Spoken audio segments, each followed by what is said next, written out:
Second button. Okay. Now we're recording, so take it away, Eric. All right, welcome everybody. We've got so much to jump into. When we talked to you at first, we told you we're going to have some amazing folks joining us, and we're super lucky. We've got Will Doherty from Index Exchange. Will spends a lot of time in the marketplace as EVP of Global Marketplace. He's global, everybody. Working out there with Index and working with the whole sort of buy-sell side, really, I think puts together amazing insights that all of us have been able to use over the past few weeks. And we were really excited to have Will join us and talk a little bit about the Marketplace Pulse, which essentially is a weekly sort of report. I was going to ask, is that weekly? It is weekly. How long have you guys been doing that? I'm working on number 6 right now. So it came about just because, as everything started to change really quickly in real time, we started seeing ad spend impact. The amount of inbound we were getting both from publishers and buyers just trying to get a sense of what was going on was pretty extensive. And so there was no other way we felt like to scale some of what we were seeing and getting it out to our partners without doing something like a newsletter. So I took it upon myself. I committed to do it for as long as, was necessary with COVID, which in hindsight was like a very, I may have underestimated how long this is going to be going on for, because now look at what you've done. Yeah, right. But it's, so far, so good. It's been a lot of fun to do. I kind of do the initial drafts on the weekend. Then the whole team, does all the edits and everything else. And I have a really good team pulling all the data and everything. I just run some commentary on it and try to make it as digestible as possible. Well, I wanted to ask you about that commentary too. But Ryan, go ahead. I was just gonna, how many people do you have working on this? I mean, because this is one of, I don't often speak highly of tech vendors or exchanges, but this is one of the most useful newsletters I get from someone who's generally trying to sell me something. So you guys actually deserve a lot of credit here. Honestly, it's one of the few times I could say, to me, it even feels like information overload, which is I consider a good thing. It's a sign that you guys are really trying to educate sort of everyone what's going on. So how many people does it take to put that together? I write virtually all of it myself. Wow. And we have someone from data team that kind of, now we have like a template of how the data can get presented. So I get that refresh on Friday.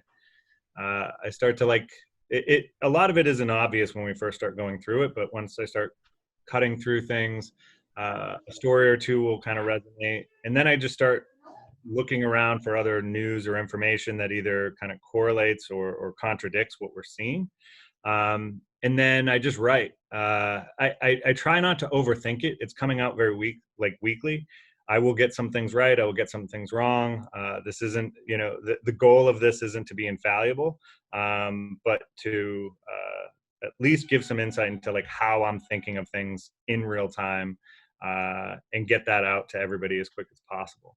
And then on Monday, I open that up to, a larger group. So our marketing team and everybody just kind of joint edits in a Google Doc for a couple hours in the morning. We do the graphics folks, add everything in the afternoon. We do one other pass, and then it's out on Tuesday. I've been caught on a few conference calls in the edits, probably not listening to what needs to go, but we've got it down to a good science at this point. So it's not as labor intensive as you'd think. But yeah, it's certainly not a one-man show or anything.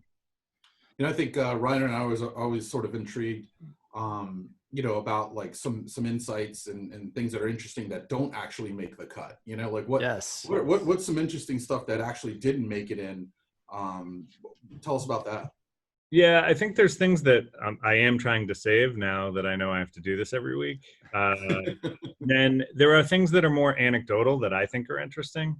We've seen it's things like dating as a category, as a buyer category. It really doesn't make up that much ad spend. It could be really, kind of insignificant on a single publisher basis, but on the exchange, it's something. Uh, but it's been kind of like a wild, pretty volatile spend track as people are trying to figure out what does dating look like for me. Right. Under these conditions with all the social restrictions. So there's something there. Some of the vice categories, whether it's cannabis or alcohol, are really interesting. There was something I was looking at earlier that'll be in this week's. There's a interesting dovetailing of both in the CPG sector of health and diet, as well as like alcohol. So it's everybody's trying to figure out who they want their quarantine selves to be. Like, am I going to get in shape? Am I going to eat right? Like now that, I don't have sort of the normal hustle and bustle, like, they'll be very ambitious and think and are going to respond to that quickly as they've rebooted their creative. And then for a lot of people, and it's just, I'm just trying to stay sane and cope and whatever means necessary. There you go. It's not certainly one thing or the other, but I think at this point, now that we've seen some of the larger verticals stabilize, we have to go a layer deeper to start to understand what's behind it. So I heard I just recently read an anecdote about the booze spending in particular, and they said, like, if you go a layer deeper, the thing that's interesting is not just that people are increasing spend on that, but they're buying the premium stuff. So like, which I totally get. If I'm going to be locked in my own home, drinking booze, I'm not going to drink rail booze like that. Anyways, I found that like an interesting second level anecdote. But I wanted to ask it's such the basic question. And I hate asking the basic question, but I'm so curious because you get the peek behind the curtain and you kind of get that data first, or like you can see in aggregate what, as a publisher, I'm only getting a glimpse at. But what, if any, did you have any like hypothesis on how this was going to go that either turned out to be totally wrong or just something that showed up that you did not expect? Like, I think I'm not surprised that CPG probably at first spent a little and then dropped all when they lost inventory and basically didn't want it out there. But is there anything else out there that you were like, I just like didn't see that coming? It wasn't, I guess if I go in like the way back machine to like March when this all sort of accelerated really 6 years ago. Yeah. And April 7th. It may as well be 6 years ago. It really does feel that way. There were certain things that that seemed more obvious than others. Performance advertisers, retail in particular, but like clothing, apparel, what was that going to mean? Like, it was less of like that something took me by surprise. It's just that I didn't know how bad April could be. And, we had no idea. So as we got closer to the end of April and we kind of saw like two waves of ad spend declines and just in a really short period of time in March. And we're like, okay, April's coming. It's a new quarter. It's not just a new month. Everybody's going to reboot. The people that may have just seen their quarterly Q1 budgets just all the way through, are they going to come back? And that was just a huge question mark. And so we just didn't know where the bottom was going to be. And as we got a better picture, as we started to like kind of hit the very end of March, it ended up falling about where we thought it would. I guess the one category I wasn't really thinking about at the time, and I didn't think about until we saw it drop, was auto. Right. Yeah. I just, now it seems obvious. If you can't go and test drive something, how, like all the tier 2 auto that's always been, somewhat programmatic heavy. it had nowhere to go. Yeah, I can't imagine there are a bunch of people like on Auto Trader right now trying to compare prices, All or of at that. least only aspirationally, not actually like turning that into a test drive or some sort of performance metric. Yeah, I mean, I'd say auto publishers, much like everybody else, they're probably seeing record traffic through whether it's aspirational or whatnot, and less demand than they would like. So auto was an interesting one, and I do think it's a category that will come back. But auto is so invested in linear, and those are not commitments that you can easily walk away from. So I think those will, we always are going to be the first thing that gets turned off because it's so easy to turn us off. Programmatic is the easiest lever to pull. We are always going to feel it first.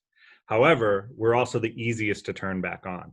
So now we've gotten through that, we're starting to see things manifest. So like looking at auto again, which got hit pretty hard. Nothing as hard as travel, which for all the obvious reasons. But we've seen rental companies start to come back, which makes sense because especially in dense urban areas, you have people that are now trying to figure out, how do I get away for a weekend or a week, or do I Airbnb for like a few weeks and just get out of the city?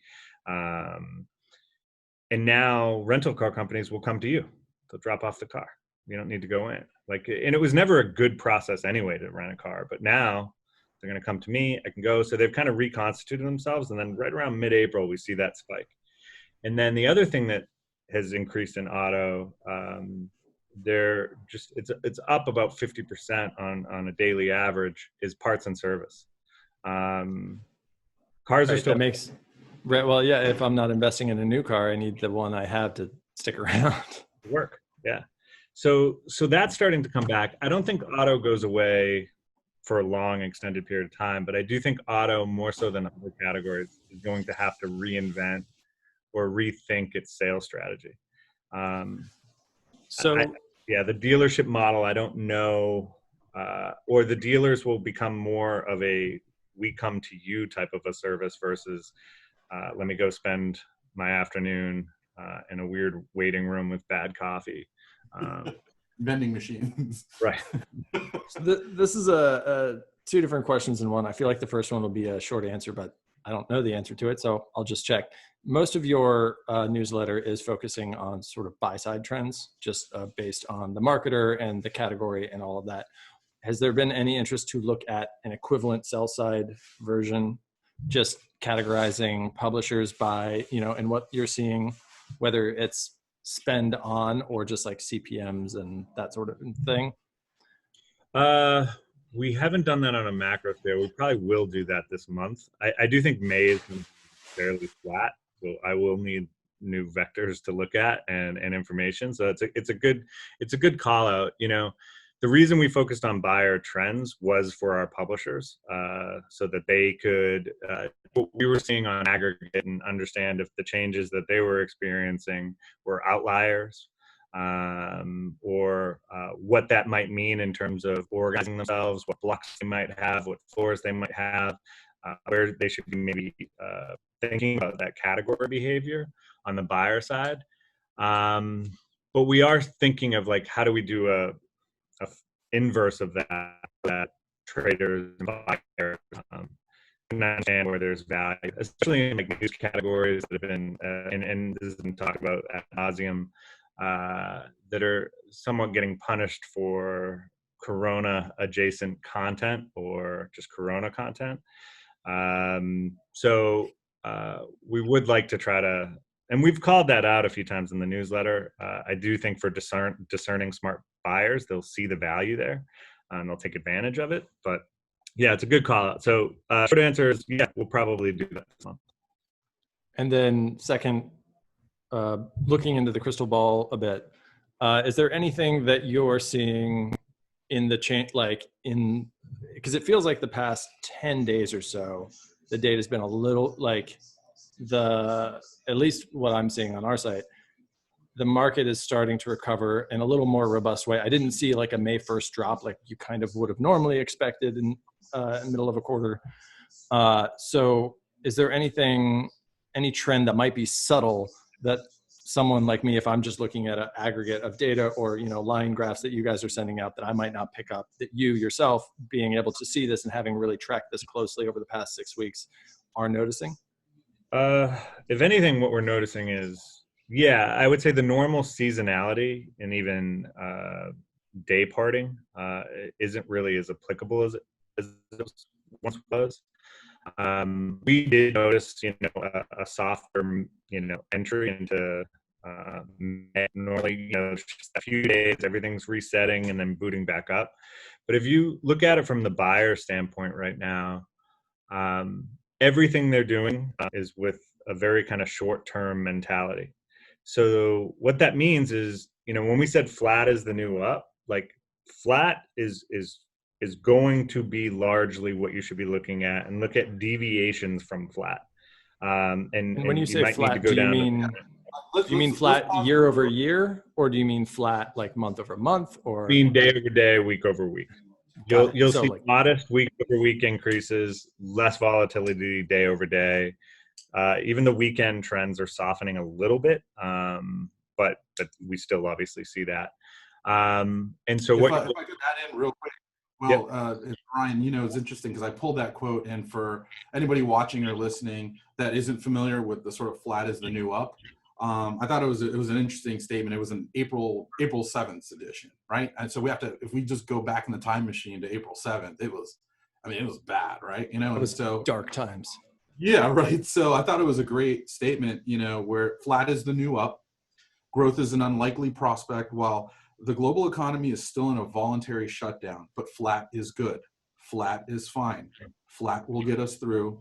And thus, for many, we have to get back to flat. So I thought I'd share that with everyone listening and watching, because, again, go back to April 7th, and here we are now, just in the beginning of the following month. It's interesting to sort of think about that comment then, and sort of think about it and talk about it now. As a side note, really good writing for someone who's not a writer. Like, I'm not a writer. Like, that's I wouldn't have you read that out. I would have been like, that's or an EVP at an exchange. What? Yeah, well, that's my liberal arts education. This one was good. One week later, right? 1 week later, because it was rough, real rough patch, right? April 14th, right? Still don't know where the bottom is. We don't know what's going on. And you pulled a Churchill quote, right? And it's, now this is not the end. It's not even the beginning of the end, but it is perhaps the end of the beginning. Pretty good, man. Pretty good. Yeah, I did. That one clearly didn't write. I just cut and paste skills on that one. No. that ended up being largely true. So like that first 2 weeks was just everybody collectively just trying to figure out where our bottom was. Is this as bad as it's going to get? Can it get worse? And I think the relative stability that we gained in the first 2 weeks allowed us, at least for anybody running a business, at least, all right, this is what I'm dealing with. This is what's coming in. This is how, we have to manage the company now.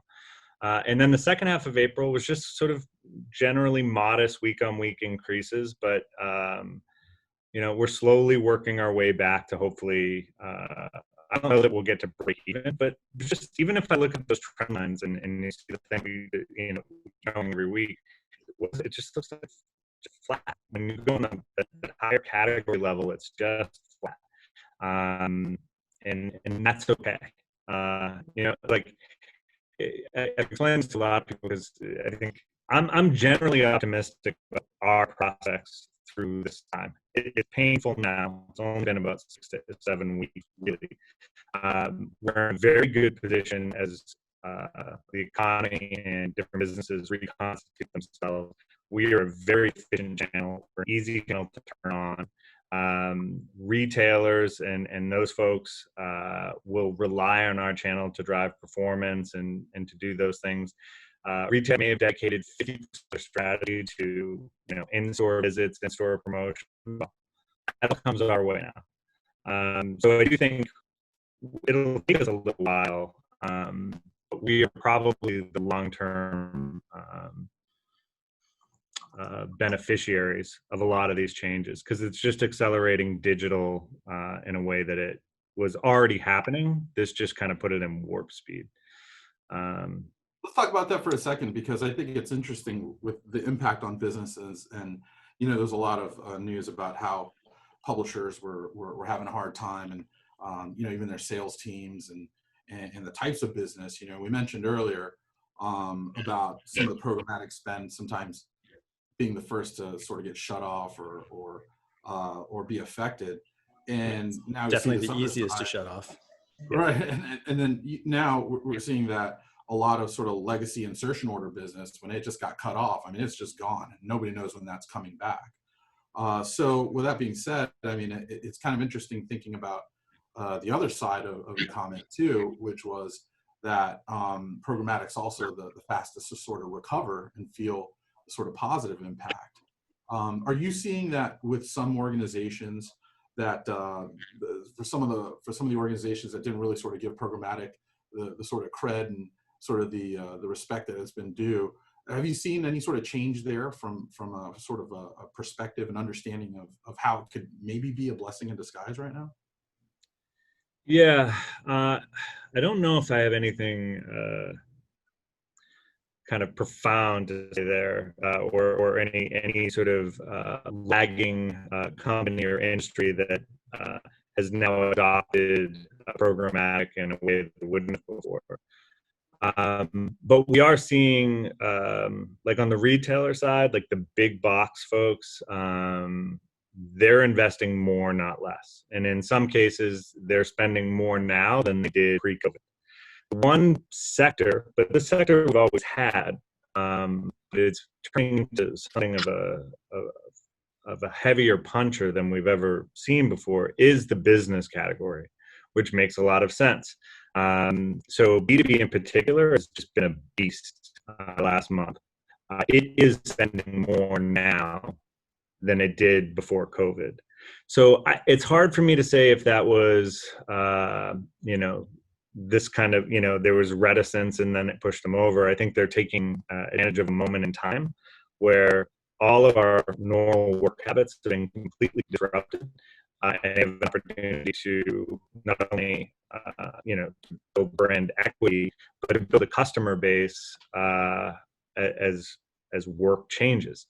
I mean, Zoom is such a wild thing where it's got that weird brand distinction now, where it's a verb as much as it is, and my relatives who are not necessarily some retired and whatnot, and they're familiar with Zoom. They know what Zoom is now. We're on Zoom right now, and it just means anything.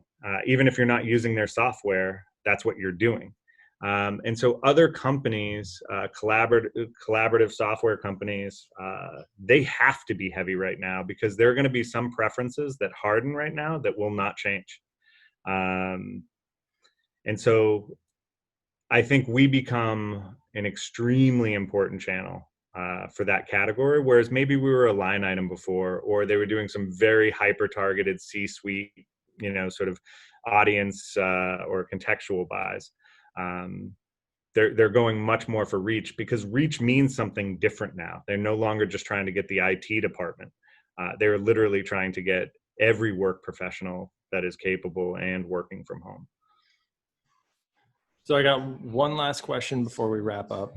This one is intended to be quick, but if you were to put on your publisher hat right now and be myself or any of the companies that Erik works with, what is your recommendation for us for the next 6-12 months? And maybe coronavirus didn't change any of that. Maybe it sped it up, or maybe it changed what that advice would have been entirely.